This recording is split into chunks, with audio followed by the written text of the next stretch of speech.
belum? Boleh Hari ni. Ya Allah, dari mana ni? Daripada mana ni? Ya Allah, daripada masjid. Pada pagi Islam. Ya Allah, lama tak nampak nama Ya, apa. itulah dia. Sehat ke? Alhamdulillah. Sibuk sihat. dengan ikan? Sikitlah, Alhamdulillah. Alhamdulillah, membesar ikan ya. Okey ke Nina? Ni datang sini ni mesti ada masalah kan? Kenapa? Cakap. Apa? Itulah, terfikir nak pergi umrah. Ha, Tapi bagus. sekarang ni banyak scammer. Ada tak mana-mana travel yang boleh bawa kita pergi sana? Betul. Satu, sebab scammer ni memang jadi isu sekarang ni. Kalau tengok dekat Facebook, berlambak-lambak kan. Ada yang kena tipu, ada yang kena terkandas dekat lapangan terbang. Tapi tak apa. Saya ada seorang kawan. Oh, kat mana tu?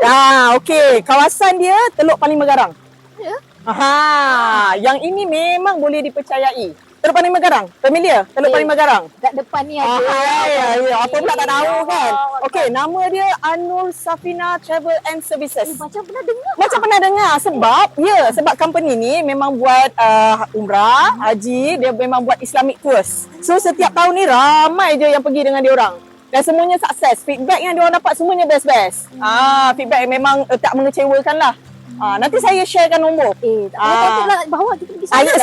Sekarang. Sekarang. Okey, sekarang jom. Jom.